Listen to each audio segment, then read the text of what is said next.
Good afternoon, everyone. Good afternoon, Raghu, Samar, Soni, Samarendra. Good afternoon everyone. चलो दोस्तों, जल्दी से बताओ लास्ट क्लास में हमने क्या खत्म किया. आई होप कि in the last class we have finished the banking portion, money and banking. Good afternoon Narendra Kumar. तो हमने अपनी लास्ट क्लास में मनी एंड बैंकिंग का पोर्शन ख़त्म कर लिया है. आज हम एक नए चैप्टर से स्टार्ट करेंगे and today we will start with the new chapter. And देखिए दोस्तों, तो आज की क्लास हम जो स्टार्ट करने जा रहे हैं ये है पब्लिक फाइनेंस. पब्लिक फाइनेंस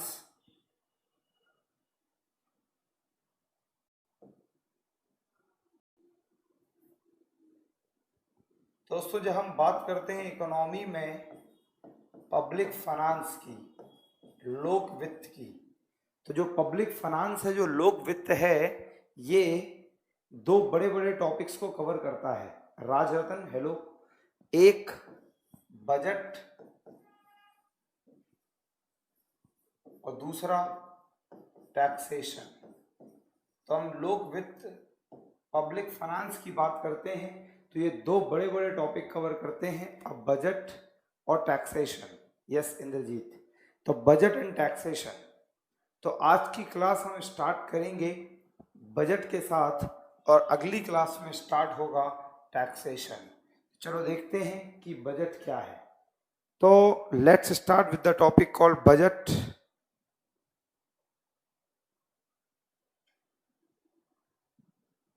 दोस्तों, स्टार्ट करते हैं बजट के साथ.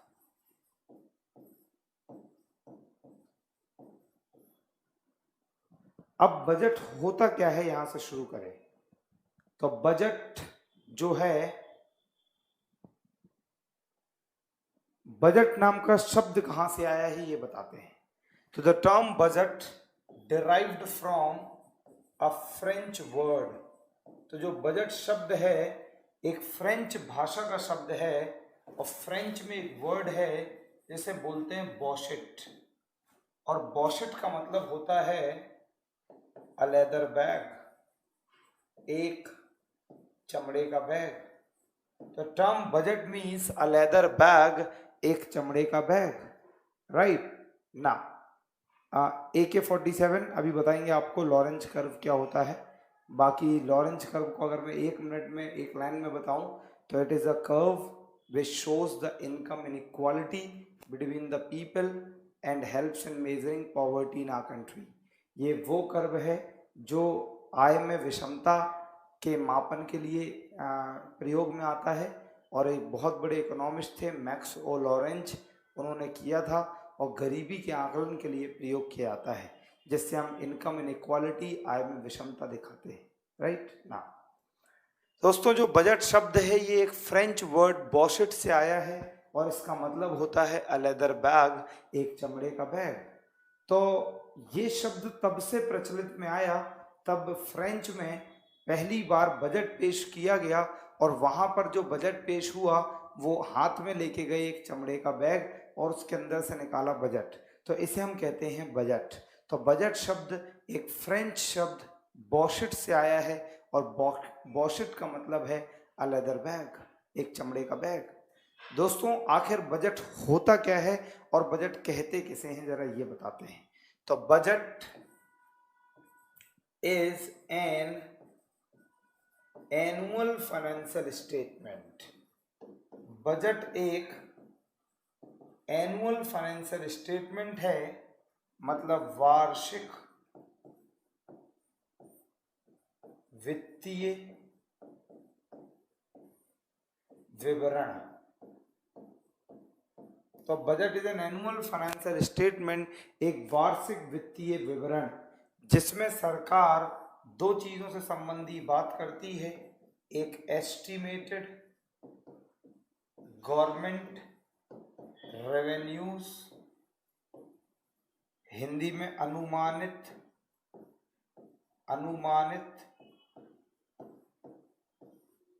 सरकार के व्यय,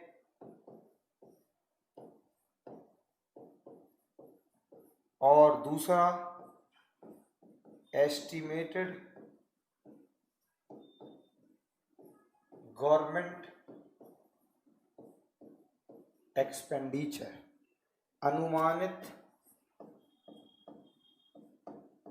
सरकार के राजस्व, अनुमानित सरकार के व्यय और अनुमानित सरकार के राजस्व। इन दो चीजों से मिलकर बनता है बजट और इसे हम कहते हैं बजट। जरा समझना, तो बजट होता क्या है? तो budget is an annual financial statement, एक वह वार्षिक वित्तीय विवरण है जिसमें सरकार अपने अनुमानित व्यय और अनुमानित राजस्व को दिखाती है। तो इसे हम कहते हैं बजट, जिसमें सरकार अपने एस्टिमेटेड एक्सपेंडिचर और एस्टिमेटेड रेवेन्यूज को शो करे और दिखाए, जिसमें सरकार बताए कि देखो भाई, जो आने वाला वित्तीय वर्ष है, जो आने वाला फाइनेंशियल ईयर है, फाइनेंशियल ईयर आप जानते हैं कि फाइनेंशियल ईयर जो है इट स्टार्ट्स फ्रॉम 1 अप्रैल से 31 मार्च।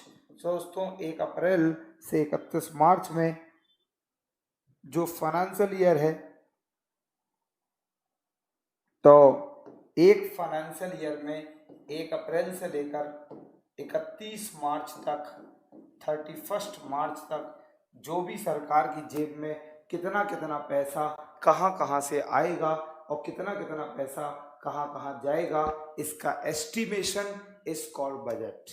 तो बजट में सरकार सिर्फ ये दो बातें करती है, अपने अनुमानित व्यय और अनुमानित राजस्व का। अनुमानित व्यय का मतलब है कि कितना पैसा कहाँ खर्च होना है, कितना पैसा कहाँ से आना है। तो इसके एस्टिमेशन, इसके विवरण को हम कहते हैं क्या? Budget, right now. So this is called budget. अब दोस्तों थोड़ा और आगे बात करते हैं और थोड़ी और बात बताते हैं आपको, जरा ध्यान से सुनिए कि जो बजट है, हर साल बजट प्रेजेंटेड मतलब पहले जो बजट था हमारे हिंदुस्तान में, वो फरवरी के लास्ट वर्किंग डे में पेश होता था। फरवरी के लास्ट वर्किंग डे में पेश होता था। अंतिम कार्य दिवस, तो फरवरी के अंतिम कार्य दिवस में पहले बजट पास होता था, बजट पेश होता था। लेकिन दोस्तों एक बहुत बड़े इकोनॉमिस्ट हैं जिनका नाम है विवेक देबरॉय। अगर विवेक देबरॉय साहब के बारे में बताया जाए तो इन्होंने इलाहाबाद यूनिवर्सिटी से ये एक बहुत बड़े इकोनॉमिस्ट हैं, एक बहुत बड़े अर्थशास्त्री हैं, जो नीति आयोग के 4 में से एक फुल टाइम मेंबर्स हैं, 4 में से एक पूर्ण कार्यकालीन सदस्य हैं। तो नीति आयोग के जो एक फुल टाइम मेंबर हैं और विवेक देबरॉय साहब, इन्होंने 2016 में एक रिपोर्ट सबमिट की और रिपोर्ट प्राइम मिनिस्टर ऑफिस को भेज दी। और इस रिपोर्ट में कहा कि प्राइम मिनिस्टर साहब एक काम करते हैं कि जो बजट है उसे आप फरवरी के अंतिम कार्य दिवस की जगह उसे आप जनवरी के लास्ट वर्किंग डे में पेश करो। तो विवेक देबरॉय साहब ने कहा तो सरकार ने कहा भाई ऐसा क्यों? तो दोस्तों इसके लिए मैं आप लोगों को अब थोड़ा सा ज्ञान देता हूं, जरा ध्यान से सुनना कि पहले हमारे हिंदुस्तान में जो बजट है और जो आजकल जो बजट है, वो बजट होता क्या है जरा ये सीख लो। तो budget is just kind of proposal. तो budget is just kind of proposal जो ruling government in front of the speaker in the Lok Sabha बताते हैं कि भाई देखो कि आने वाले समय में हम इतना पैसा यहाँ से लाने वाले हैं और इतना पैसा यहाँ खर्च होने वाला है। तो इसका एस्टिमेशन, इसका एक अनुमान, इसे हम कहते हैं बजट। तो budget is just kind of proposal in front of the Lok Sabha by the ruling government. तो मैं कहना ये चाहता हूं कि budget is not the final element, अर्थात बजट कोई फाइनल एलिमेंट नहीं है।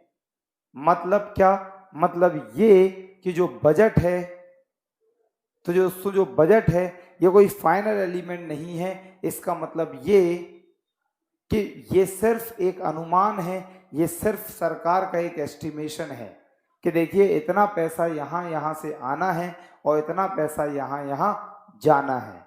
इसे हम कहते हैं बजट। इसका मतलब ये दोस्तों, इसका मतलब ये कि जब सरकार बजट बनाती है तो सरकार सिर्फ एक एस्टिमेशन रखती है और लोकसभा में एक प्रपोजल रखती है और फिर वो एक एक करके वो प्रपोजल्स पास होते हैं और जब वो प्रपोजल पास हो जाते हैं तो फिर से फाइनल बजट बनता है। जैसे सरकार ने मान लो कहा कि हम 4 IITs बनाएंगे, तो भाई सरकार के कोई घर की सरकार नहीं कि मन हुआ और 4 IIT बनाने लग गई। दोस्तों बजट में सरकार ने सिर्फ एक प्रपोजल रखा कि 4 IIT बनेगी, बनाना है, तो अब सरकार के उन प्रपोजल्स को एक एक करके बिल्स के द्वारा पास किया जाएगा और बाद में जाकर उन IITs को बनाया जाएगा यदि वो बिल पास हुए तो इसका मतलब है कि व्हाट इज बजट? तो budget is just kind of proposal by the ruling government in front of the speaker of Lok Sabha and including all the MPs। दोस्तों उसे हम कहते हैं बजट। तो जरा ध्यान से सुनना कि जब सरकार ने बजट पेश करती है तो जरा ध्यान से सुनिए, मैंने कहा कि बजट फरवरी के लास्ट वर्किंग डे, आखिरी कार्य दिवस पर पेश होता है और मैंने कहा कि बजट जो है वो स्टार्ट होता है 1 अप्रैल से 31 मार्च। अब जब फरवरी के लास्ट वर्किंग डे में प्रस्तुत होता है और 1 अप्रैल से 31 मार्च 1 अप्रैल से शुरू होता है, तो भाई फिर पूरे फरवरी भर क्या होता? 1 अप्रैल से क्यों शुरू करते? जब फरवरी के लास्ट में शुरू कर देते तो मार्च में क्या होता फिर? तो दोस्तों इसलिए मैंने कहा कि बजट एक प्रपोजल है, इसमें सिर्फ सरकार प्रपोज करती है कि इतना इतना काम करना है, इतना पैसा यहां से आना है और इतना पैसा यहां जाना है। तो दोस्तों इसे हम कहते हैं बजट। अब वो प्रपोजल्स धीरे धीरे होते हैं पास, इसलिए पूरे 1 महीने का टाइम पीरियड लग जाता है, लगभग 20-25 दिन लग जाते हैं बिल्स को पास होने के लिए। तो विवेक देबरॉय साहब ने 2016 में अपनी रिपोर्ट में कहा कि सरकार एक काम करते हैं कि बजट को फरवरी के लास्ट वर्किंग डे में लाते हैं,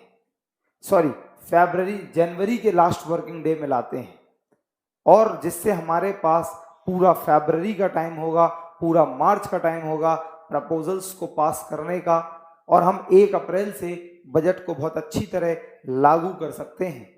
तो सरकार को इनकी बात अच्छी लगी और सरकार ने कहा फरवरी तो नहीं लेकिन जनवरी के लास्ट वर्किंग डे से हम पेश करेंगे।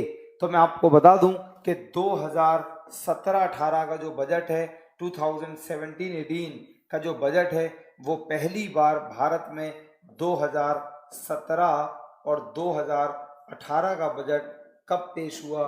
तो फरवरी के फर्स्ट वर्किंग डे। और आजकल जो बजट है वो फरवरी के पहले कार्य दिवस, पहले वर्किंग डे में पेश होने लग रहा है। तो आजकल हमारे हिंदुस्तान में जो बजट है वो फरवरी के पहले कार्य दिवस में पेश होता है। पहले ये लास्ट वर्किंग डे में पेश होता था और 1 अप्रैल से 31 मार्च के लिए होता है। तो इसे हम कहते हैं बजट। इसी प्रकार से पहले हमारे हिंदुस्तान में कभी एक बजट हुआ करता था, जैसे हम एनुअल बजट, जैसे हम जनरल बजट, जैसे हम आम बजट कहते थे। तो पहले कभी हमारे हिंदुस्तान में मात्र एक बजट होता था, जैसे हम एनुअल बजट, जनरल बजट, आम बजट कहते थे। लेकिन 1921 में एक कमेटी बनाई गई जिसका नाम था एकवर्थ कमेटी। तो एक कमेटी बनाई गई जिसका नाम था एकवर्थ कमेटी, जिसके हेड थे विलियम एकवर्थ। तो विलियम एकवर्थ साहब की अध्यक्षता में एक कमेटी बनाई गई इन 1924 और इस कमेटी ने 1924 में अपनी रिकमेंडेशन दी और by the recommendation of this committee in 1924 जो हमारे हिंदुस्तान में रेलवे बजट था, रेलवे बजट, पहले मैंने कहा कि हमारे हिंदुस्तान में एक ही बजट होता था, जैसे हम आम बजट, जैसे हम जनरल बजट, जैसे हम सामान्य बजट कहते थे। लेकिन जब 1924 में एकवर्थ कमेटी ने अपनी रिपोर्ट सबमिट की तो इसकी रिपोर्ट सबमिट के होने के बाद, तो जब इसकी रिपोर्ट सबमिट हो गई तो इससे हमारे हिंदुस्तान में railway budget separated from annual budget. तो जो रेल बजट है वो आम बजट से विभाजित हो गया। तो जो रेलवे बजट है वो आम बजट से विभाजित हो गया। So railway budget separated from annual budget in our country in 1924 by the recommendation of this Ackworth Committee. तो इस एक्वर्थ कमेटी के रिपोर्ट के बाद हमारे हिंदुस्तान में जो रेल बजट था वो आम बजट से विभाजित हो गया। तो इसे हम कहते हैं रेल बजट और इसे हम कहते हैं आम बजट। लेकिन दोस्तों वही जो विवेक देबरॉय साहब थे जिन्होंने 2016 में अपनी रिपोर्ट दी, उन्होंने और हमारे हिंदुस्तान में जो रेलवे बजट था वो आम बजट से कुछ दिन पहले प्रस्तुत होना प्रारंभ हो गया। और दोस्तों अभी तक जो परंपरा जो ट्रेडिशन हमारे हिंदुस्तान में चलता था, इसमें जो रेलवे बजट था वो आम बजट से कुछ दिन पहले पेश होता था। कुछ दिन का मतलब है 1, 2, 3, 4 दिन पहले पेश होता था। लेकिन दोस्तों 2016 में इन्होंने अपनी रिपोर्ट दी जब विवेक देबरॉय साहब ने, तो उसमें लिखा सरकार बजट में होता क्या है, तो बजट में सिर्फ reading of papers is called budget. तो बजट वाले दिन क्या होता है, रीडिंग ऑफ पेपर्स, सिर्फ पेपर को रीड करते हैं वित्त मंत्री साहब, और वहां रेल मंत्री रेल बजट में। तो इन्होंने कहा कि सरकार आप एक काम करिए, जो रेल बजट है वो वित्त मंत्री को ही पकड़ा दीजिए और वित्त मंत्री ही पढ़ देंगे। तो सरकार ने कहा भाई ये भी सही है, क्योंकि फालतू में अलग से बहुत पैसा खर्च होता, समय लगता, सारे एमपीज आते, ये वो फलाना ढिमाका। तो दोस्तों हमारे हिंदुस्तान में 2017 में रेलवे बजट आम बजट में मर्ज हो गया और आजकल रेल बजट आम बजट के साथ ही पेश होता है और ना कि रेल मंत्री बल्कि वित्त मंत्री के द्वारा। और ये आज का चैप्टर कराने के पीछे उद्देश्य क्या है, क्योंकि बहुत जल्दी दोस्तों हमारे हिंदुस्तान में 2019-20 का बजट पेश होने वाला है। अभी बिल्कुल बस कुछ दिनों बाद दोस्तों जब बजट पेश होने वाला है, तो जब बजट पेश होगा तो आप लोगों को वो सारा ज्ञान प्राप्त हो सकेगा कि बजट में क्या आया है, अगर आपके कॉन्सेप्ट्स डेवलप हैं तो।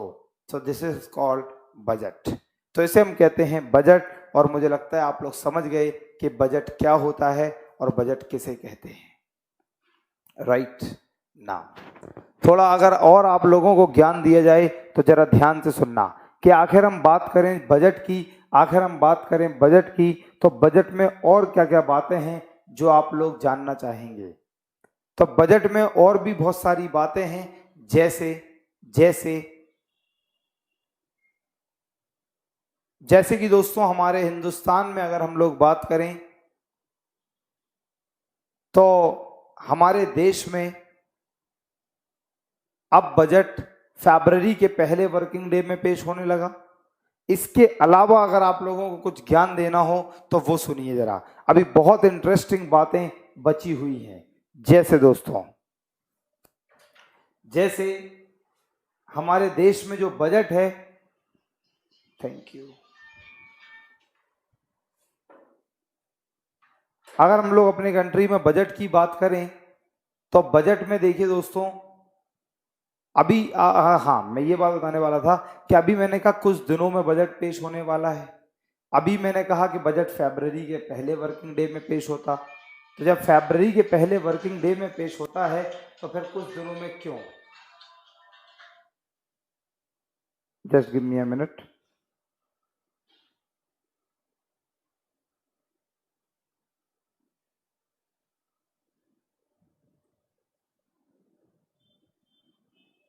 तो फिर जब बजट फरवरी के पहले वर्किंग डे में पेश हो जाता है तो फिर अभी कुछ दिनों में क्यों, तो कुछ दिनों में इसलिए सर बॉट सबसे हेड है, क्या BAU GST सबसे हेड है, क्या कह रहे हैं अरुण प्रसाद। तो दोस्तों अभी ध्यान से समझना कि अब फिर बजट तो फरवरी के लास्ट वर्किंग डे में होता है, फिर पहले वर्किंग डे, तो फिर अभी क्यों हो रहा। दोस्तों एक टर्म होता है जिसे हम कहते हैं इंटरिम बजट, जिसे हम कहते हैं इंटरिम बजट। तो इंटरिम बजट एक वो बजट है जो कोई सरकार बहुत शॉर्ट टर्म के लिए पेश करती है, जब तक कि कोई नई सरकार ना आ जाए और अपना बजट पेश ना कर दे। तो जब तक कोई सरकार ना आए और अपना बजट पेश ना करे, अगर जब तक के लिए कोई बजट सरकार पेश करती है तो बहुत थोड़े समय के लिए, तो उसे हम इंटरिम बजट, उसे हम अंतरिम बजट कहते हैं। मतलब जरा सुनना, जैसे इस बार सरकार, अगर मान लो बीजेपी की सरकार फरवरी के पहले कार्य दिवस में 2019 और 2020 के लिए बजट पेश कर देती, जो 1 अप्रैल 2019 से शुरू होता, 31 मार्च 2020 पे खत्म होता। अगर मान लो सरकार कोई भी ऐसा बजट पेश करती जो 1 अप्रैल 2019 से लेकर 31 मार्च 2020 तक होता, तो मुझे एक बात बताइए, तो अभी होने थे चुनाव इस बार, जैसे कि चुनाव हुए तो मान लो अभी बीजेपी जीत गई, फिर तो चलो ठीक है कि जो बजट बीजेपी ने पेश किया था वो बजट 31 मार्च 2020 तक बीजेपी फॉलो करती रहती। मान लो बीजेपी हार जाती और कांग्रेस आ जाती, जस्ट टेक एन एग्जांपल, अगर मान लो कांग्रेस आ जाती तो क्या जो बीजेपी ने बजट पेश किया था फरवरी में, तो 31 मार्च 2020 तक कांग्रेस उस बजट को फॉलो करती रहती? दोस्तों नहीं करती। इसका मतलब क्या हुआ? इसका मतलब यह हुआ, और हाँ, तो चूंकि जो पिछले साल बजट पेश हुआ था 18-19 के लिए, वो 31 मार्च 2020 तक होना था, सिर्फ वो तो 31 मार्च 2020 तक के लिए था जो पिछले साल बजट पेश हुआ। तो दोस्तों फिर क्या पूरा अप्रैल मई जून, जैसे अभी सरकार बन गई है, तो पूरा अप्रैल मई जून क्या सरकार कोई काम नहीं करती? क्या पैसे कहीं से नहीं आते? क्या राजस्व कहीं नहीं जाता? इसका मतलब सरकार का फाइनेंशियल सिस्टम क्या ठप हो जाता या बंद हो जाता? ऐसा नहीं। इसलिए हमारे देश की सरकार जब एक छोटे समय के लिए बजट पेश करे, तो इस बार जो फरवरी में बजट पेश किया वो सिर्फ उन महीनों तक के लिए था, या उस समय तक के लिए था कि जब तक कोई नई गवर्नमेंट ना बन जाए और वो अपना बजट पेश ना कर दे, वो अपना बजट पेश ना कर दे। इसलिए दोस्तों हमारे हिंदुस्तान में इस साल जो बजट पेश हुआ था वो एक इंटरिम बजट था, वो एक शॉर्ट टर्म का बजट था। मुझे लगता है आप लोग समझ गए। तो बजट सबसे ज्यादा बार कौन पेश किया है? ठीक है अरुण प्रसाद जी। तो दोस्तों हमारे हिंदुस्तान में this is called budget, right. तो ये है बजट की बहुत सारी फैक्चुअल बातें जो आप लोगों को पता होनी चाहिए। तो अब जरा ध्यान से सुनना और अरुण प्रसाद जी का जवाब देते हैं कि बजट को सबसे ज्यादा बार किसने पेश किया है। तो बजट को सबसे ज्यादा बार हमारे हिंदुस्तान में मोरारजी देसाई साहब ने पेश किया है, वो भी 1 2 3 4 नहीं 10 बार। और दूसरे नंबर पे अगर कोई आता है तो वो है पी चिदम्बरम साहब, और उन्होंने 9 बार। और मोरारजी देसाई साहब ने ना कि सिर्फ बजट को सबसे ज्यादा बार पेश किया, बल्कि मोरारजी देसाई साहब हिंदुस्तान के वो लौते व्यक्ति हैं जिन्होंने बजट को अपने जन्मदिन पर पेश किया, और जन्मदिन पर पेश किया वो भी एक नहीं 2 बार। 2 बार दोस्तों, 1964 में और 1968 में। और अगर बजट फरवरी के लास्ट वर्किंग डे में पेश होता रहता और कभी मुझे मौका मिलता बजट पेश करने का और वित्त मंत्री बनने का, तो मोरारजी देसाई के साहब के बाद हमारा भी एक नंबर आ सकता था कि जहां पर हम अपना बजट पेश करें, क्योंकि हमारा बर्थडे भी उसी दिन आता है 29 फरवरी। दोस्तों सोनू जी 8 नहीं 10 बार पेश किया मोरारजी देसाई साहब ने। ऐसी बहुत सारी बातें हैं जो आप लोगों को पता होनी चाहिए। तो ऐसे हम कहते हैं इंटरिम बजट। तो इस साल के हमारी सरकार ने इंटरिम बजट पेश किया, और भी तब तक के लिए किया कि जब तक कोई नई सरकार ना बन जाए और बजट पेश ना कर दे। तो दोस्तों अब हमारी सरकार अब एक नया बजट लाएगी जो 2019-20 का आम बजट होगा। अब जरा एक बात और सुनना, अभी कुछ और इंटरेस्टिंग बातें हैं आप लोगों के लिए, लेकिन just give me a minute, I am coming back.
Okay Sonu ji, ये जीरो बेस बजट क्या है अभी आपको बता देंगे। पहले आप कुछ और बातें सुनिए जो हम बोलना चाहते हैं, जरा ध्यान दीजिए उन पर, राइट ना। अभी बताते हैं आपको कि जीरो बेस बजट क्या होता है। भाई लोग 9 बार कौन पेश किया था बजट, तो ये बताइए AK-47 भाई लोग बताएंगे या मैं बताऊंगा? हैं तुम भाई लोगों से बातें करने आए पढ़ने कि मुझसे पढ़ने आए? तो पी चिदम्बरम साहब ने,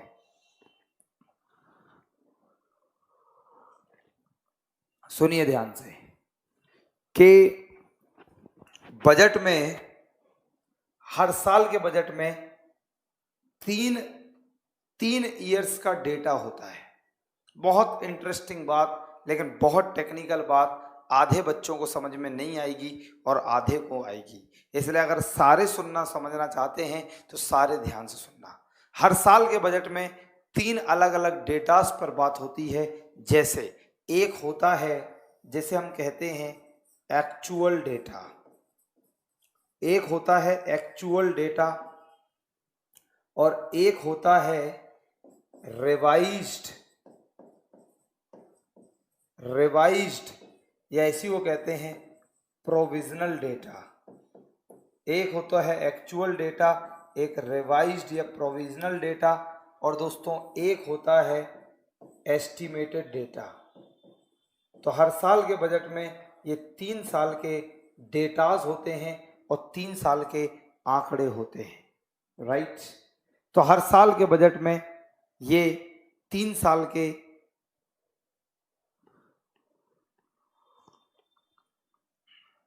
ना, तो हर साल के बजट में ये 3 साल के डेटा और 3 साल के आंकड़े होते हैं। ध्यान से सुनिए, ये थोड़ा सा टेक्निकल डिस्कशन है, अगर आप ध्यान नहीं देंगे तो आप नहीं समझ पाएंगे, इसलिए सुनना।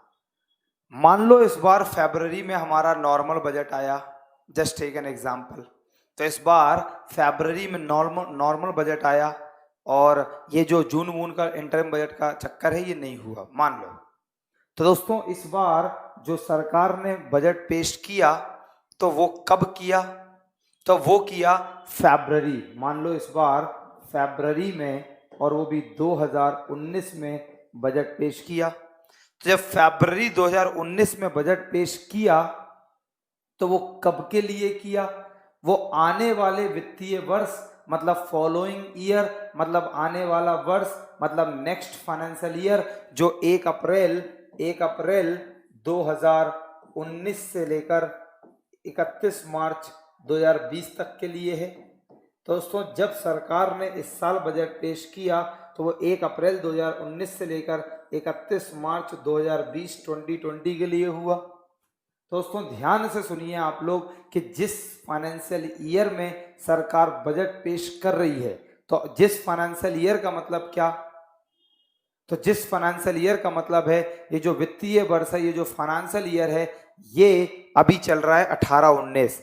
तो जब 2019 फरवरी में बजट पेश किया तो एक्चुअली चल रहा है 2018-19 का वित्तीय वर्ष, क्योंकि ये तो 31 मार्च 2019 में खत्म होगा, लेकिन बजट पेश कर रहे हैं फरवरी में। इसका मतलब उस समय कौन सा वर्तमान वित्तीय वर्ष करंट में कौन सा चल रहा है? 2018-19। तो दोस्तों जिस वित्तीय वर्ष में बजट पेश होता है, जिस वित्तीय वर्ष में बजट पेश होता है, तो उस वित्तीय वर्ष में 3 अलग अलग सालों के आंकड़े बताए जाते हैं। तो जैसे 2018-19 के फाइनेंशियल ईयर में बजट पेश हो रहा है, तो सबसे पहले सरकार इसमें 2017 और 18 का डेटा डिस्कस करेगी। 2017-18 का डेटा डिस्कस करेगी। तो आप लोग सोच रहे होंगे भाई साहब ये क्या बता रहे, 2017-18 का 2018-19 के वित्तीय वर्ष में क्यों?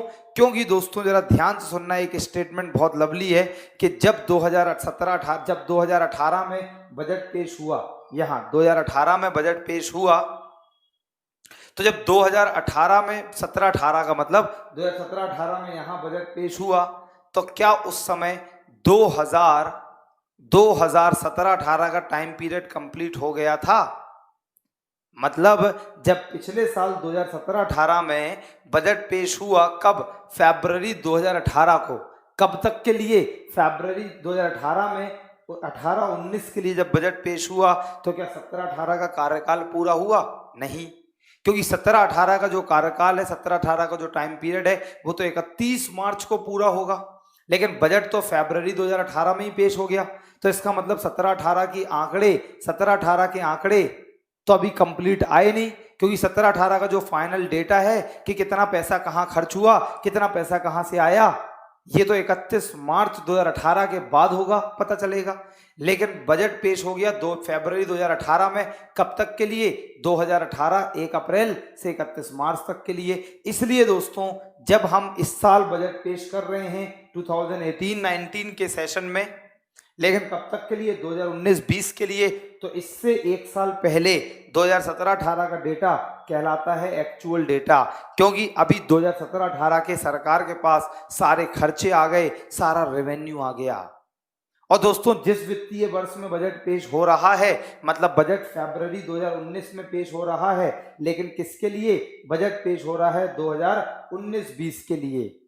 तो दोस्तों इस साल को हम रिवाइज डेटा और प्रोविजनल डेटा कहते हैं। इसका मतलब क्या कि जो पिछले साल बजट पेश हुआ था फरवरी 2018 में, कब तक के लिए? 1 अप्रैल 2018 से 31 मार्च 2019 तक के लिए। तब सरकार ने क्या एक एस्टिमेटेड डेटा कहा था कि इतना रुपए यहां से आएगा, इतना रुपए यहां जाएगा।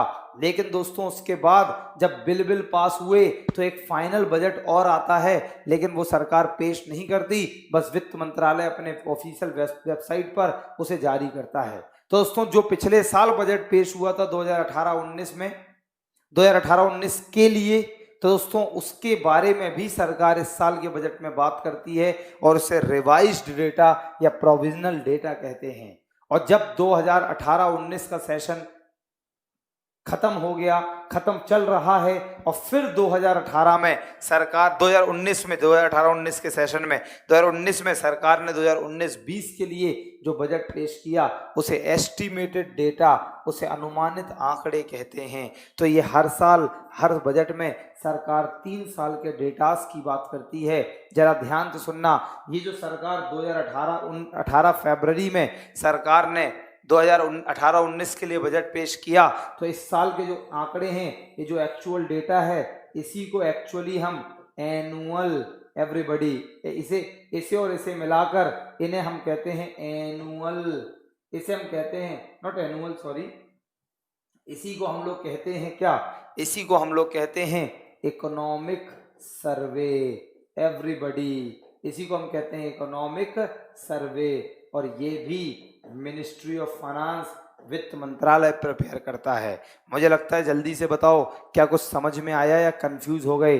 फिर से मैं सरल तरीके से कोशिश करूंगा। सीधी बात, जिस फाइनेंशियल ईयर में बजट पेश हो रहा है तो उस फाइनेंशियल ईयर के 1 साल पहले के डेटा को कहेंगे एक्चुअल डेटा, उस फाइनेंशियल ईयर के बजट को कहेंगे रिवाइज्ड या प्रोविजनल डेटा, और आने वाले वित्तीय वर्ष के लिए जो बजट आ रहा है इसे कहेंगे एस्टिमेटेड डेटा। तो दोस्तों अगर हम जो कहते हैं बजट बजट बजट, तो आखिर बजट क्या है? तो बजट ये एस्टिमेटेड डेटा पर आधारित है। एस्टिमेशन किस चीज का? सरकार के रेवेन्यूज का और सरकार के एक्सपेंडिचर का। So this is called budget. मुझे लगता है आप लोग समझ गए कि बजट क्या होता है और बजट का क्या मतलब है। तो दोस्तों इन चीज़ों को हम कहते हैं बजट। आप जल्दी से बताइए दोस्तों, कमेंट में लिखिए सोनू, अरुण प्रसाद, तो क्या AK-47, वाह क्या नाम रखा तुमने। तो भाई जल्दी बताइए क्या ये चीज़ें समझ में आई या नहीं आई।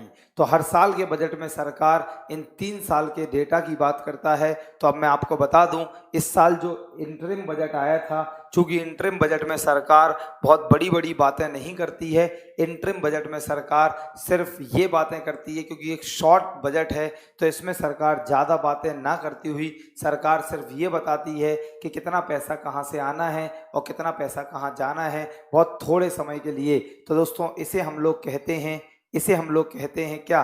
तो इसे हम लोग कहते हैं तो जब इंटरिम बजट में सरकार ने बहुत सारी बातें नहीं करी, तो चूंकि इंटरिम बजट जब सरकार ने पेश किया इस साल के फरवरी के फर्स्ट वर्किंग डे में, तब सरकार ने इस साल कोई एक्चुअल डेटा और रिवाइज डेटा पर बात नहीं की। इसलिए दोस्तों हमारे हिंदुस्तान में जब 2019 फरवरी फर्स्ट वर्किंग डे में बजट पेश हुआ तो सरकार ने 2019 में जब फरवरी में बजट पेश हुआ, अर्थात जो इंटरिम बजट पेश हुआ, इस साल सरकार ने अभी एक्चुअल डेटा और रिवाइज डेटा पे बात नहीं की। इसलिए दोस्तों हमने कहा कि सरकार ने इस साल इकोनॉमिक सर्वे पेश नहीं किया, और जो इकोनॉमिक सर्वे है, जो आर्थिक सर्वेक्षण है, ये इकोनॉमिक सर्वे अब जो इस साल का मेन बजट होगा इसमें पेश होगा। तो अब जरा ध्यान से सुनना कि जो सरकार अभी जून एंड या जुलाई में जो बजट पेश करने जा रही है, वो बजट है कब तक के लिए? वो बजट है 2019-20 तक के लिए। तो इस 19-20 तक के लिए जो बजट होगा इसे हम लोग कहेंगे क्या? Estimated data. अब जो दोस्तों 2019-20 का जो बजट पेश होगा, लेकिन सरकार इसमें 2017-18 के जो कंप्लीट आंकड़े, कंप्लीट डेटा सरकार के पास आ चुका है, इसे हम कहेंगे एक्चुअल डेटा, इसे हम कहेंगे वास्तविक आंकड़े, राइट। और दोस्तों अब जो इस साल का जो बजट था, अब सरकार एक बात ये भी कहेगी कि अब आप देखो, बता दूं आपको कि बजट तो फरवरी के फर्स्ट वर्किंग डे में पेश होता है, लेकिन अभी जो जून जुलाई में होने जा रहा, तो दोस्तों बता दें आप लोगों को कि बजट बस सरकार पेश कर देती है, दैट्स इट।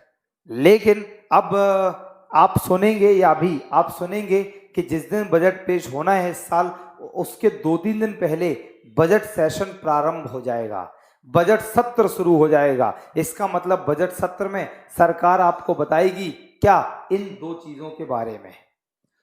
बजट सत्र में ही सरकार बताएगी कि इस बार 2017-18 के आंकड़े, इतना पैसा यहां से आया, इतना पैसा यहां गया, और बताएगी पिछले साल हमने ये कहा था कि इतना पैसा यहां से आना है और इतना पैसा यहां जाना है। तो इन दोनों चीजों पे जो डिस्कशन होता है वो बजट पेश होने वाले दिन से 2-3 दिन पहले से ही शुरू हो जाता है, और उसे हम लोग बोल देते हैं इकोनॉमिक सर्वे, आर्थिक सर्वेक्षण, राइट। तो ये हुआ दोस्तों बजट का एक ज्ञान।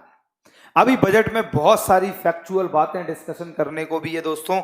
अगर आप लोग कहें तो मैं वो सारी बातें भी बताऊं कि जैसे हमारे हिंदुस्तान में पहली बार जो बजट है वो ईस्ट इंडिया कंपनी ने 1860 में इंट्रोड्यूस किया। पहली बार बजट ईस्ट इंडिया कंपनी ने 1860 में इंट्रोड्यूस किया। लेकिन पहली बार भारत में जो बजट प्रेजेंट हुआ, पहली बार बजट जो भारत में प्रस्तुत हुआ, वो 7 अप्रैल 1869 में हुआ, 1869 में हुआ, जेम्स विल्सन के द्वारा, राइट। इसी तरीके से और भी बहुत सारी बातें हैं जो आप लोगों को पता होनी चाहिए कि अगर हम कहें कि हमारे आज़ाद हिंदुस्तान में पहली बार बजट पेश कब हुआ, तो आज़ाद हिंदुस्तान में पहली बार बजट पेश हुआ 26 नवंबर 1947, 26 नवंबर 1947, और वो बजट पेश किया हमारे हिंदुस्तान में R.K. शनमुखम चेट्टी साहब ने, जो आज़ाद हिंदुस्तान के पहले वित्त मंत्री थे। उसके बाद अगर हम लोग बात करें गणतंत्र भारत का पहला बजट, रिपब्लिकन इंडिया का पहला बजट, तो इंडिया रिपब्लिक हुआ 26 जनवरी 1950। तो रिपब्लिकन इंडिया का जो सबसे पहला बजट आया वो आया दोस्तों 28 फरवरी 1950 बाय जॉन मथाई। तो जॉन मथाई साहब ने रिपब्लिकन इंडिया का पहला बजट पेश किया, और वो भी 1950 फरवरी 28। इसी तरीके से और भी फैक्चुअल बातें हैं कि जैसे जवाहरलाल नेहरू जी हमारे हिंदुस्तान के वो प्रधानमंत्री हैं जिन्होंने पहली बार बजट पेश किया। भाई budget is presented by the finance minister, वित्त मंत्री, लेकिन Jawaharlal Nehru was the prime minister in presented budget. भाई जो बजट है वो तो वित्त मंत्री पेश करते हैं, लेकिन 1958-59 में जवाहरलाल नेहरू जी ने प्रधानमंत्री होते हुए भारत का बजट पेश किया, क्योंकि फाइनेंस पोर्टफोलियो वित्त मंत्रालय भी उन्हीं के पास था। और हम बताएं आपको कि इंदिरा गांधी जी हिंदुस्तान की एकमात्र महिला हैं जिन्होंने बजट पेश किया। इनके अलावा आज तक किसी भी महिला ने बजट पेश नहीं किया, और इंदिरा गांधी जी एक लौती महिला हैं, एक लौती फीमेल हैं जिन्होंने बजट पेश किया। और ये बात है दोस्तों 1970-71 का बजट। और अगर हम अपने हिंदुस्तान में बात करें, हम अपने देश में बात करें, तो हमारे देश में जवाहरलाल नेहरू जी और इंदिरा गांधी जी और जवाहरलाल नेहरू जी ये ऐसे प्राइम मिनिस्टर्स हैं जिन्होंने बजट पेश किया, क्योंकि इंदिरा गांधी जी उस समय पीएम थी 1970-71। और दोस्तों, ना कि सिर्फ ये दो बल्कि तीन ऐसे लोग हैं हमारे हिंदुस्तान में जो प्रधानमंत्री थे और बजट पेश किया। एक जवाहरलाल नेहरू, दूसरी इंदिरा गांधी जी और तीसरे राजीव गांधी साहब, बजट ऑफ 1987-88। तो ये कुछ इंटरेस्टिंग फैक्चुअल बातें हैं हिंदुस्तान के बजट के इतिहास को लेकर। इसी तरीके से एग्जाम में क्वेश्चंस भी पूछे जाते हैं। और मैं आपको बता दूं कि 1992 तक हमारे हिंदुस्तान में जो बजट है वो एफएम रेडियो वगैरह पर आता था या अखबार में प्रिंट होकर आता था। लेकिन 1992 में पहली बार बजट, रेल बजट और आम बजट, इन दोनों बजट को टेलीविजन में ब्रॉडकास्ट किया गया। और दोस्तों 1955 तक हमारे हिंदुस्तान में जो बजट था वो मात्र इंग्लिश में प्रिंट होता था, मात्र इंग्लिश में इंग्लिश में छपता था, प्रकाशित होता था। लेकिन सीडी देशमुख साहब भले ही ये नॉन हिंदी भाषी, गैर हिंदी भाषी व्यक्ति हैं, नॉन हिंदी स्पीकर हैं, लेकिन दोस्तों सीडी देशमुख साहब ने जब बजट पेश किया 1956 का बजट, तो उस बजट में पहली बार उस बजट को हिंदी में भी छापा गया। और तब से हमारे हिंदुस्तान में बजट हिंदी में भी छपता है और इंग्लिश में भी छपता है। ऐसी और भी इंटरेस्टिंग बातें हैं दोस्तों बजट को लेकर जो आप लोगों को कुछ पता होना चाहिए। जैसे एक एग्जाम में क्वेश्चन आया, SSA सर्व शिक्षा अभियान किस बजट में आया? तो बजट 2000-2001। आप लोगों ने सुना होगा स्कूल चले हम, सर्व शिक्षा अभियान। दोस्तों ये बजट 2000-2001 की देन है।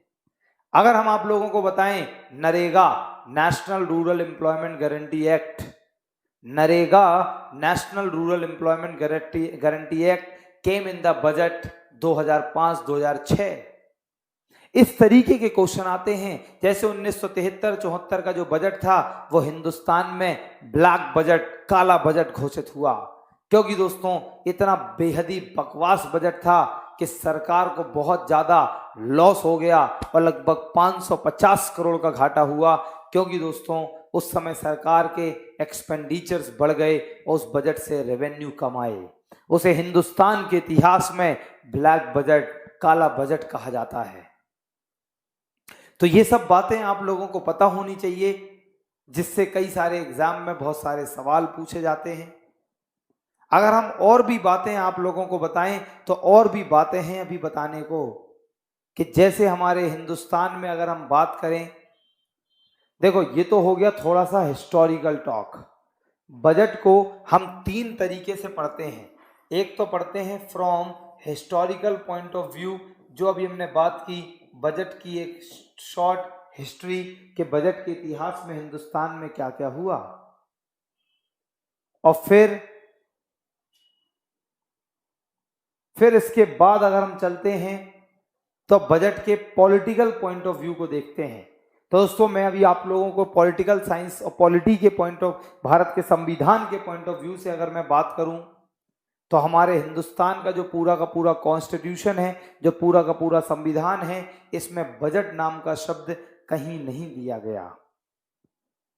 बजट नाम का शब्द पूरे संविधान में कहीं नहीं दिया गया। हमारे इंडियन कॉन्स्टिट्यूशन भारतीय संविधान में बजट की जगह जो शब्द दिया है उसे कहते हैं एनुअल फाइनेंशियल स्टेटमेंट।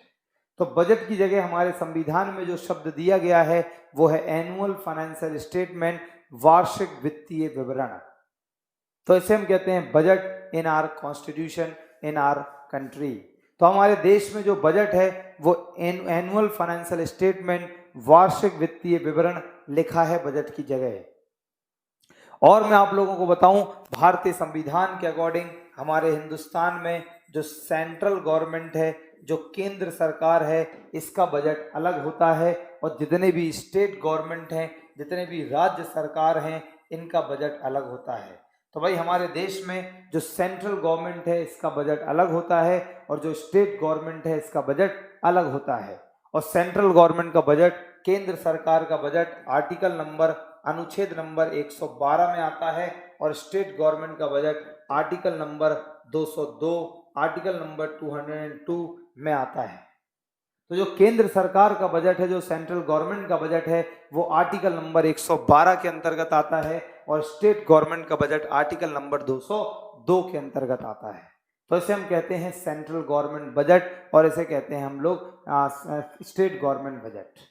और मैं आप लोगों को बता दूं, चूंकि मैंने कहा कि बजट नाम का शब्द हमारे संविधान में नहीं है, संविधान में बजट की जगह लिखा है वार्षिक वित्तीय विवरण, एनुअल फाइनेंशियल स्टेटमेंट, ये लिखा है इस आर्टिकल नंबर 112 में। तो आर्टिकल नंबर 112 में लिखा हुआ है एनुअल फाइनेंशियल स्टेटमेंट, वार्षिक वित्तीय विवरण, so this is called budget और इसे हम कहते हैं हमारे हिंदुस्तान का budget.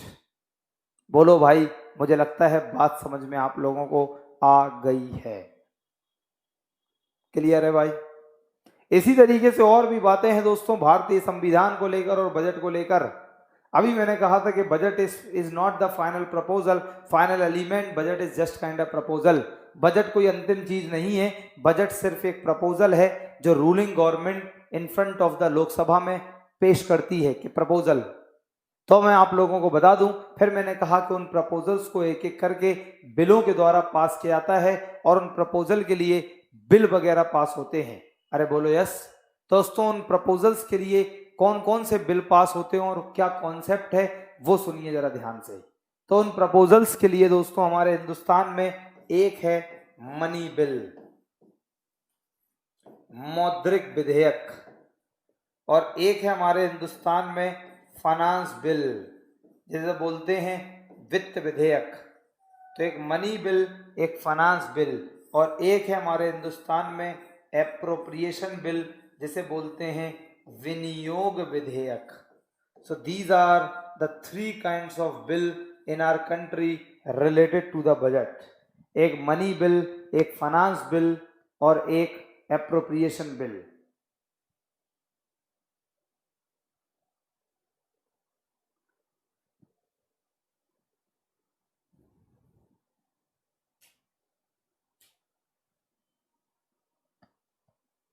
Okay okay Abhishek Yadav, सही है। वो यार थोड़ी सी ऐप अपडेट होगी इसलिए ऐसा बच्चे बोल रहे। बहुत जल्दी बस अपडेट हो रही है भाई। अभी टेक्नोलॉजी वालों ने कहा कि मंडे को करके देंगे, लेकिन मंडे के बाद अब थर्सडे हो गया। तो they guys are trying their best. So अभी क्या है, ये टेक्नोलॉजी है इसलिए थोड़ा टाइम ले रहे हैं। बाकी ऐप आएगी, ऐप में आप ऐप में अभी भी क्लास ले पा रहे हैं और अब मुझे लगता है अब सारे बच्चे स्मूथली क्लास ले पा रहे हैं क्योंकि हमने वेबसाइट को और स्मूथ कर दिया है और बेहतरीन वेबसाइट बन चुकी है, राइट ना। अब दोस्तों देखिए जरा, हमारे हिंदुस्तान में एक होता है मनी बिल, मौद्रिक विधेयक, और एक होता है हमारे हिंदुस्तान में फाइनेंस बिल। एक होता है मौद्रिक विधेयक और एक होता है दोस्तों मनी बिल, एक होता है फाइनेंस बिल और एक होता है एप्रोप्रिएशन बिल। ये तीन बिल हैं, जरा ध्यान से सुनना। मौद्रिक विधेयक, वित्त विधेयक, इसी को धन विधेयक भी बोलते, वित्त विधेयक और विनियोग विधेयक, जरा समझना। अब ये तीन बिल क्या हैं मैं आपको पहले ही बता दूं। इन बिल्स के बारे में ज़्यादा अच्छा ज्ञान आपको पॉलिटी की क्लास में मिलेगा, लेकिन मैं चूंकि बजट डिस्कस कर रहा हूं तो थोड़ा बहुत मैं यहाँ पर डिस्कशन कर देता हूँ। जैसे आर्टिकल नंबर 110 में लिखा है मनी बिल। आर्टिकल नंबर 110 में लिखा है मनी बिल। इसका मतलब क्या है, मनी बिल क्या होता, फाइनेंस बिल क्या होता, इसके बारे में थोड़ी सी जानकारी आप लोग ले लीजिए। दोस्तों जो मनी बिल है, जो धन विधेयक, मौद्रिक विधेयक है, इसमें क्या है, जैसे आप मनी बिल को ओपन करेंगे तो मनी बिल में बहुत सारे क्लॉज मिलेंगे। जैसे आर्टिकल नंबर 110 ए, 110 बी, 110 सी, 110 डी, 110 ई, 110 एफ, 110 जी, बहुत लंबा आर्टिकल है दोस्तों 110। तो the complete article called money bill. मतलब क्या, तो सुनिए दोस्तों, मैंने कहा था कि budget is just kind of proposal. In the budget सरकार प्रपोजेस कि कितना रुपए कहां से जाना है, कितना रुपए कहां से आना है। अगर दोस्तों उन प्रपोजल में वो चीजें लिखी हैं जो मनी बिल के अंतर्गत आती हैं, मतलब जो आर्टिकल नंबर 110 में डिफाइंड है, जैसे मैं थोड़ा सा आइडिया देता हूं कि आर्टिकल नंबर 110 ए, ध्यान सुनना, आर्टिकल नंबर 110 ए में लिखा है कि कोई भी नया टैक्स आए, कोई भी ऑलरेडी एग्जिस्टेड टैक्स को हटाया जाए, कोई भी टैक्स में मॉडिफिकेशन किया जाए, तो ये लिखा है आर्टिकल नंबर भारत के संविधान 110 ए में। ऐसी कुछ बी में है, कुछ सी में है, कुछ डी में है, कुछ एक ई में है, कुछ एफ में है। तो दोस्तों जो जो चीजें, ध्यान से सुनना बढ़िया से, जो जो चीजें आर्टिकल नंबर 110 में हैं और वो चीजें अगर हमारे बजट में पेश हो रही हैं तो उनको पास करने के लिए जो जो चीजें, ध्यान से सुनना, जो जो चीजें आर्टिकल नंबर 110 में हैं और जो जो चीजें बजट के अंदर हैं, जो जो आर्टिकल नंबर 110 में हैं और जो बजट के अंदर हैं, तो उन चीजों को पास कराने के लिए हमारी सरकार लाती है मनी बिल, हमारी सरकार लाती है मौद्रिक विधेयक। जैसे सरकार को कोई टैक्स में नया चेंज करना है या कुछ और भी चीजें, जो जो चीजें आर्टिकल नंबर 110 ए से लेकर एफ तक हैं, आप जाके पढ़ लेना उनको। तो जो जो चीजें आर्टिकल नंबर 110 में हैं, अगर वो चीजें बजट में सरकार लाई है तो उनको पास कराने के लिए, उन प्रपोजल्स को पारित कराने के लिए सरकार मनी बिल लोकसभा में पेश करेगी। और दोस्तों जो चीजें आर्टिकल नंबर 110 में नहीं है तो उसे हम बोलते हैं फाइनेंस बिल, और वो आता है आर्टिकल नंबर 117 के अंतर्गत। तो finance bill is a part of article number 117। तो फाइनेंस बिल जो है वो आर्टिकल नंबर 117 का पार्ट है, थोड़ा सा ज्ञान लेना। और दोस्तों 117 छोड़ो, ये देखो एक वेन डायग्राम बना रहे, समझने की कोशिश करना। इसे बोलते हैं फाइनेंस बिल और इसे बोलते हैं मनी बिल। सुनिए दोस्तों, this is called money bill, this is called finance bill. मतलब क्या कि all money bills are finance bill but all finance bill are not money. सभी के सभी मनी बिल फाइनेंस बिल हैं, लेकिन सभी के सभी फाइनेंस बिल मनी बिल नहीं है। मतलब क्या, आर्टिकल नंबर 110 भी फाइनेंस बिल हो सकता है और 117 में तो है ही। इसका मतलब ध्यान से सुनिए, जो चीजें आर्टिकल नंबर 110 में हैं और वो बजट में हैं तो उनके लिए तो मनी बिल पेश हो गया, पास हो गया। और दोस्तों जो चीजें आर्टिकल नंबर 110 में नहीं है और अगर वो बजट में सरकार पेश कर रही है तो उनके लिए सरकार एक बिल लाएगी, उसे बोलेंगे फाइनेंस बिल। इन दोनों में और क्या अंतर है दोस्तों, अच्छा अंतर क्या है ये समझिए दोस्तों। ये तो एक कॉमन डेफिनेशन हो गई कि आखिर मनी बिल और फाइनेंस बिल किसे कहेंगे। तो मनी बिल का मतलब है जो चीजें आर्टिकल नंबर 110 में है वो मनी बिल, और जो 117 में वो फाइनेंस बिल। क्यों मैंने कहा कि सभी मनी बिल फाइनेंस बिल हैं लेकिन सभी फाइनेंस बिल मनी बिल नहीं है? वो इसलिए दोस्तों, जब सरकार बजट पेश करती है, जब सरकार बजट को लेकर आती है, तो ध्यान से सुनना, बहुत इंटरेस्टिंग बात है कि जब सरकार बजट पेश करती है और कभी कभी जब बिल पेश कर रही है, बजट छोड़ो, जब बिल पेश, बजट तो पेश हो गया, उसका जब बिल पेश कर रही है तो कभी कभी डिस्प्यूट हो जाता है लोकसभा में कि ये बिल मनी बिल है या फाइनेंस बिल है।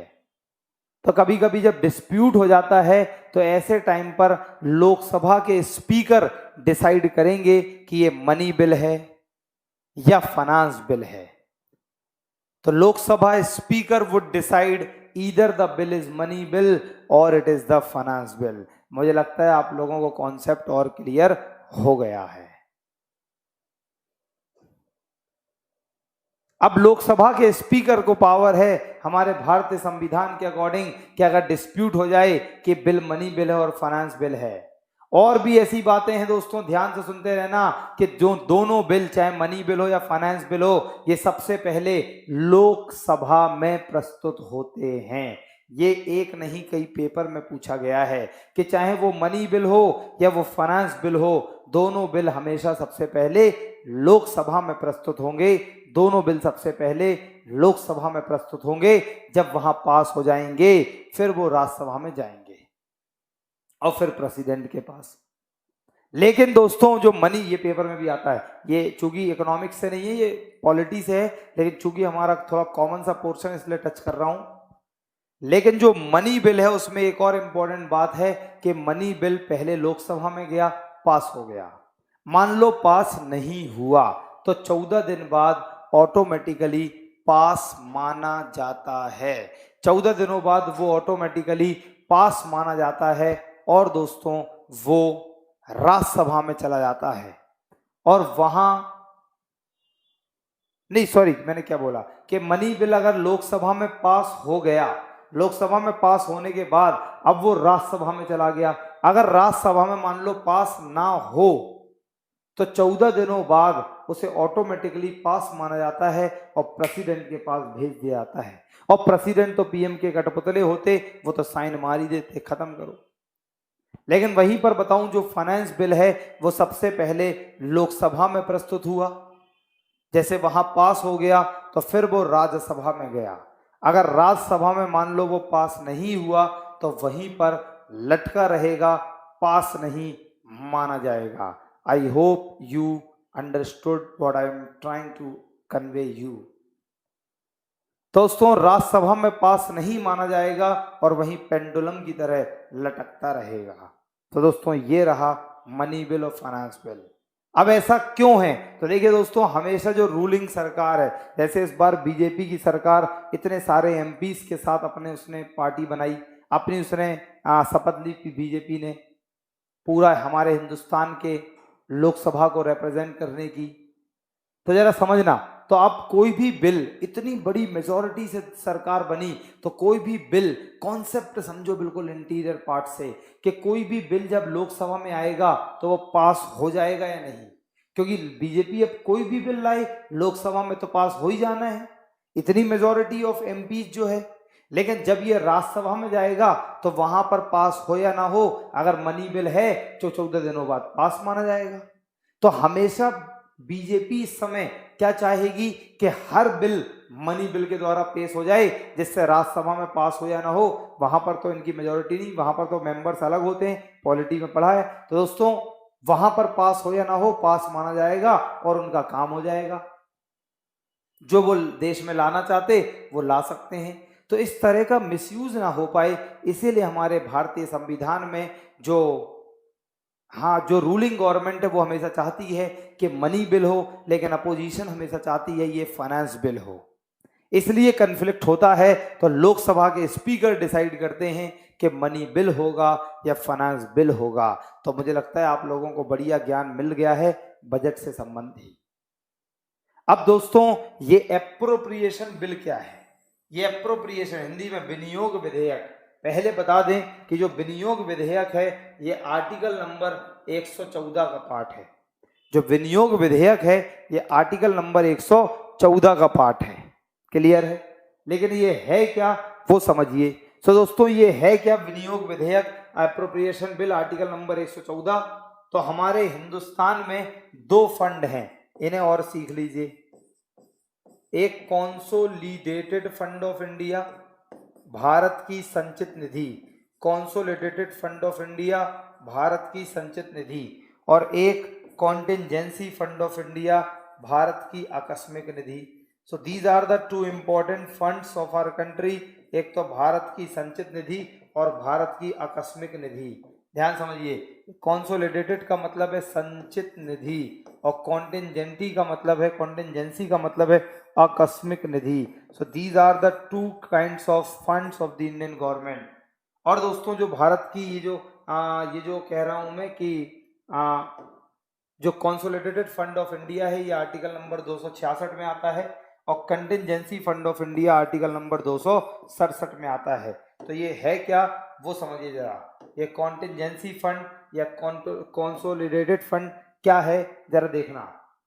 तो आर्टिकल नंबर 266 में आता है कॉन्सोलिडेटेड फंड और आर्टिकल नंबर 267 में आता है कॉन्टिंजेंसी फंड। इसे संचित निधि, इसे आकस्मिक निधि बोलते हैं। तो जब आर्टिकल नंबर 266 की बात हो तो कॉन्सोलिडेटेड संचित, आर्टिकल नंबर 267 की बात हो तो कॉन्टिंजेंसी। तो जरा ध्यान से सुनिए आप लोग। तो मैंने कहा कि बजट में सरकार सिर्फ दो काम करती है कि कितना पैसा कहां से आना है, कितना पैसा कहां जाना है। तो जो भी सरकार के पास साल भर रेवेन्यू आएगा, राजस्व, उसे सरकार कलेक्ट करेगी और इस कॉन्सोलिडेटेड फंड संचित निधि में जमा करेगी। और सरकार के पास जो भी पैसा पूरे साल भर अलग अलग जगहों पर जाएगा, खर्च होगा, वो कॉन्सोलिडेटेड फंड से ही निकलेगा। इसका मतलब है जो संचित निधि है, जो कंसोलिडेटेड फंड है, वो क्या है? तो जो संचित निधि है वो सरकार के राजस्व को डिपॉजिट करती है और व्यय के लिए पैसा निकालती है। तो इसमें दो काम होते हैं कि कितना पैसा कहां से आना है और कितना पैसा कहां जाना है। I think you guys are understanding what I am discussing here. तो जितना पैसा कहां कहां से आएगा वो संचित निधि में चला जाएगा और जो भी पैसा साल भर निकलेगा वो कंसोलिडेटेड फंड से निकलेगा। अब ये कॉन्टिजेंसी फंड, आकस्मिक निधि क्या है? तो दोस्तों ये फंड सबसे पहली बात हमेशा प्रेसिडेंट के पास होता है और इसमें मिनिमम 500 करोड़ रुपए होते हैं। तो दो बातें, हमेशा ये किसके पास होगा? प्रेसिडेंट साहब के पास, और इसमें कितने? 500 करोड़ रुपए न्यूनतम रहते हैं। और प्रेसिडेंट को पावर है, राइट है कि during any emergency, during any natural disaster, during any kind of climatic condition और non unfavourable situation happened in the economy just because of natural disaster and all, कभी भी प्राकृतिक आपदा आ जाए, सुनामी आ जाए, अर्थक्वेक आ जाए, तो हमारे देश के प्रेसिडेंट अचानक से इस फंड से पैसा विड्रॉ करके देश को बचाने में प्रयोग कर सकते हैं और उसे हम बोलते हैं कंटिजेंसी फंड, आकस्मिक निधि। तो दोस्तों जरा ध्यान से सुनिए, मैंने कहा जो कंसोलिडेटेड फंड है, जो संचित निधि है, इस फंड में अलग अलग जगहों से जो पैसा आता है वो डिपॉजिट होता है और इस फंड में जो पैसा होता है उसे निकाल के खर्च किया जाता है। तो दोस्तों जब सरकार कंसोलिडेटेड फंड ऑफ इंडिया से पैसा विड्रॉ करेगी, पैसा निकालेगी, तब कोई ना कोई बिल तो पेश करेगी। जब कोई ना कोई बिल पेश करेगी और उस बिल को हम लोग कहेंगे एप्रोप्रिएशन बिल, बोले तो आर्टिकल नंबर 114। दोस्तों ये एप्रोप्रिएशन बिल जो है ये किस लिए काम आता है? तो जब consolidated fund of India, Bharat की आकस्मिक निधि से पैसा विड्रॉ करना है, पैसा निकालना है, तब इस फंड का प्रयोग होता है और उसे कंसोलिडेटेड फंड, इसे आकस्मिक निधि कहते हैं। जल्दी से बताइए दोस्तों, ज्ञान प्राप्त हुआ या नहीं हुआ? और आज की इस सेशन में अभी तक कितना ज्ञान मिला? तो दोस्तों ये रहा हमारे हिंदुस्तान का बजट का कॉन्स्टिट्यूशन, बजट के संवैधानिक पॉइंट ऑफ व्यू से डिस्कशन। तो अभी तक की क्लास में हमने डिस्कशन कर लिया बजट का हिस्टोरिकल पोर्शन, बजट का पॉलिटिकल साइंस का पोर्शन। अब हम आगे चलेंगे और बजट को इकोनॉमी के पोर्शन से देखेंगे, अर्थव्यवस्था के पोर्शन से देखेंगे, अर्थव्यवस्था के नजरों से देखेंगे। तो जरा ध्यान से देखिए दोस्तों।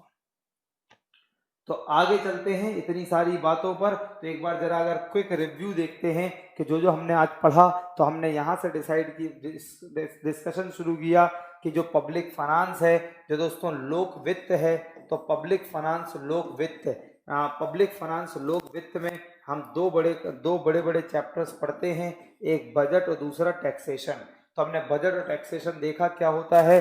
फिर इसके बाद अगर हम आए तो इसके बाद हमने बात किया कि बजट जो है वो एक फ्रेंच वर्ड बॉसेट से आया है और इसका मतलब है वार्षिक वित्तीय विवरण, एनुअल फाइनेंशियल स्टेटमेंट, राइट। और वार्षिक वित्तीय विवरण किस चीज का? सरकार के अनुमानित व्यय और सरकार के अनुमानित राजस्व का। फिर हमने बात की कि वित्तीय वर्ष 1 अप्रैल से 31 मार्च के लिए बजट पेश करते हैं और हमने बात की बहुत सारे इतिहास की बातें कि पहले बजट फरवरी के लास्ट वर्किंग डे में पेश होता था, लेकिन अब फरवरी के फर्स्ट वर्किंग डे में पेश होने लगा। एकवर्थ कमेटी की रिपोर्ट से हमारे हिंदुस्तान में 1924 में रेल बजट आम बजट से विभाजित हो गया। यहीं पर अगर आप लोग कहें तो एक दो इंटरेस्टिंग बातें और आप लोगों को बता दूं, जैसे कि ये कि हमारे हिंदुस्तान में जो पहले बजट था, वो शाम को 5 बजे पेश होता था, क्योंकि this concept of presenting the budget at 5 PM in the evening we have taken during the britishers time. दोस्तों जब भारत ब्रिटिशर्स का गुलाम था तब से ही बजट भारत में शाम को 5 बजे पेश होता था। और पहले एक्चुअली ऐसा क्यों होता था कि पहले ब्रिटिशर्स बजट को ब्रिटेन में, और वो भी सुबह सुबह पेश करते थे, और जब ब्रिटेन में सुबह सुबह बजट पेश कर देते थे उसके बाद शाम को बजट हमारे हिंदुस्तान में पेश होता था। और जब वहां पर सुबह बजट पेश हो गया, वहां पर 12-1 बज गया, तो हिंदुस्तान में 5 बज गए और फिर हिंदुस्तान में 5 बजे बजट पेश होने लगा। लेकिन इस परंपरा को हमने 2000 तक फॉलो किया। बट इन 2001 में पहली बार during the regime of BJP government under the prime ministership of Atal Bihari Vajpayee sahab and the then finance minister was Yashwant Sinha. दोस्तों, वित्त मंत्री थे यशवंत सिन्हा जी और प्राइम मिनिस्टर प्रधानमंत्री थे अटल बिहारी वाजपेयी जी। इनके समय में यशवंत सिन्हा साहब ने 2001 में पहली बार बजट को सुबह 11 बजे पेश किया और तब से लेकर आज तक बजट सुबह 11 बजे पेश होता है। दोस्तों, इस तरह की हमने बहुत सारी हिस्टोरिकल बातें पढ़ी कि हमारे हिंदुस्तान में पहली बार बजट कब आया, आज़ादी के बाद पहली बार बजट कब आया, रिपब्लिकन इंडिया के बाद पहली बार बजट कब आया और किसने सबसे ज़्यादा बार पेश किया है, क्या क्या क्या बहुत सारी बातें। दोस्तों, आगे अगर हम बात करें तो आगे बात करते हैं तो आगे और भी चीज़ें मिली हमें कि हमारे बजट में ये 3 आंकड़े हैं, एक्चुअल डेटा 1 साल पहले का, रिवाइज डेटा जिस ईयर में बजट पेश हो रहा है और एस्टिमेटेड डेटा आने वाले वित्तीय वर्ष का। दोस्तों, उसके बाद हमने बात की बजट को थोड़ा कॉन्स्टिट्यूशन के पॉइंट ऑफ व्यू से कि आर्टिकल नंबर 112 में बजट नाम के शब्द की जगह जो हम बोलते हैं एनुअल फाइनेंशियल स्टेटमेंट लिखा है और केंद्र सरकार का बजट आर्टिकल नंबर 202 में आता है। भाई, अगर लाइव हो आप लोग तो एक बार कमेंट में लिख तो दीजिए कि कैसा ज्ञान मिला और कितना समझ में आया। राइट, इसी तरीके से अगर हम आगे और भी बात करते हैं तो आगे चलें तो अब हम अपने क्लास में जो बजट है, अब हम बजट को देखेंगे फ्रॉम इकोनॉमी के पॉइंट ऑफ व्यू से। अब हम बजट को देखेंगे अर्थव्यवस्था के पॉइंट ऑफ व्यू से और क्या अब वो समझें आप लोग। अब हम बजट में इकोनॉमी के पॉइंट ऑफ व्यू से 2 बड़ी बड़ी चीज़ें पढ़ते हैं, 2 ब्रॉड कॉन्सेप्ट पढ़ेंगे और वो क्या कि हमने कहा कि बजट में सरकार सिर्फ 2 बातें करती है। बात नंबर 1 कि कितना रुपए सरकार के पास कहाँ से आना है, तो यहाँ पर हम बात करेंगे गवर्नमेंट रेवेन्यूज की, यहाँ पर हम बात करेंगे सरकार के राजस्व की कि सरकार के पास कितना पैसा कहाँ कहाँ से आता है, गवर्नमेंट रेवेन्यू। फिर इसके बाद हम बात करेंगे गवर्नमेंट एक्सपेंडिचर, सरकार के व्यय की कि आखिर हर साल सरकार अपने करोड़ों रुपए खर्च कहाँ करती है, तो यहाँ पर हम बात करेंगे सरकार के व्यय की और सरकार के खर्चों की। दोस्तों, यहाँ पर हम बात करेंगे गवर्नमेंट के रेवेन्यूज और यहाँ पर हम बात करेंगे गवर्नमेंट के एक्सपेंडिचर, वो भी इन डिटेल। दोस्तों, AK-47 रोहित जम्मू, सामरेंद्र अरुण प्रसाद, ये बताइए दोस्तों कि आप लोगों के जो हिस्ट्री जो चल रही है उसमें कितना स्वाद आ रहा है, सही से बताइए। पहले स्वाद आ रहा था या अब, बताओ भाई।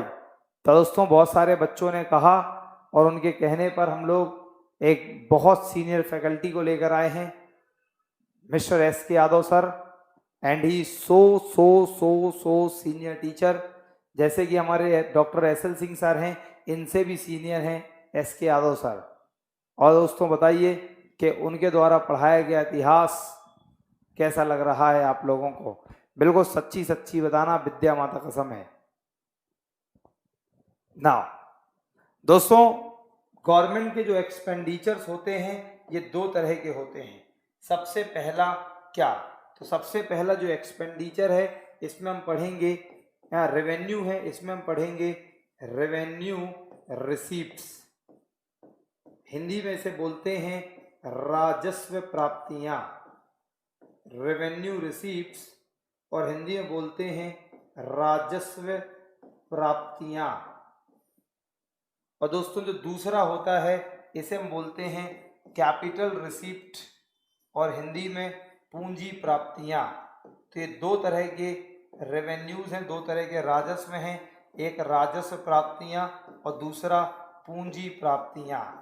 तो जो सरकार के राजस्व हैं ये 2 प्रकार के हैं, एक राजस्व व्यय और एक पूंजी व्यय। अच्छा, सामरेंद्र ने कहा AK-47 सर पूरी टीम नंबर 1 है, थैंक यू यार, बहुत अच्छा sir ji, history, yes. So दोस्तों, I hope you guys are enjoying the history much more than earlier because the teacher is having so conceptual ज्ञान। बहुत डीप में एक हिस्ट्री पढ़ाते हैं दोस्तों, और हिस्ट्री का महाज्ञान है उनको, यस, महान ज्ञान है उनको, यस। दोस्तों, बहुत ज़्यादा ज्ञान है, मतलब मैं शायद और बता दें, ये सबसे सीनियर टीचर थे। हम हमारे जितने भी हमारी जान पहचान है, इनमें सबसे senior teacher he is the one. And दोस्तों, he is such a knowledgeable person, right ना। और अब ये नहीं कि इतिहास को आपको ऊपर ऊपर से पढ़ा दिया टच टच करके। दोस्तों, आपको बहुत डिटेल में इतिहास मिलेगा कि किसी भी तरह से एग्जाम में क्वेश्चन आ जाए, आप लोग उसे सॉल्व कर लें। क्योंकि अगर कभी क्वेश्चन घूम के आ गया, तो अगर आपने ऊपर सुपरफिशियली पढ़ रखा, एक एक दो दो लाइनें, एक एक दो दो वर्ड पढ़ रखे, तो उस प्रकार के क्वेश्चंस को आप सॉल्व नहीं कर पाओगे, राइट ना। इसके अलावा अगर हम बात करें, जो गवर्नमेंट के एक्सपेंडिचर हैं, सरकार के राजस्व हैं, ये भी दो तरह के हैं। एक है रेवेन्यू एक्सपेंडिचर, यहाँ देखो शब्द लिखा रेवेन्यू, तो यहाँ पर एक होता है रेवेन्यू एक्सपेंडिचर और एक होता है कैपिटल एक्सपेंडिचर, पूंजी व्यय। दोस्तों, ये रेवेन्यू एक्सपेंडिचर राजस्व व्यय और कैपिटल एक्सपेंडिचर पूंजी व्यय, ये क्या होता है, इसके बारे में आप ज्ञान प्राप्त करेंगे। लेकिन एक्सपेंडिचर व्यय में अगर हम बताएं, तो पहले हमारे हिंदुस्तान के जो बजट है, इसमें जो एक्सपेंडिचर हैं, इन्हें सरकार दो कैटेगरीज में डिवाइड करती थी। आरआरबी CB2 का स्टार्ट होगा सर, मुझे नहीं पता भाई कब होगा सामेंद्र। दोस्तों, तो सरकार के जो एक्सपेंडिचर, सरकार के जो व्यय थे, ये पहले दो कैटेगरीज में थे। सुनना, सामरेंद्र मुझे नहीं पता, लेकिन मैं पता करके जरा थोड़ा आइडिया लेकर बताता हूँ आपको किसी से पूछकर। आप मुझे व्हाट्सएप पर मैसेज करना ना।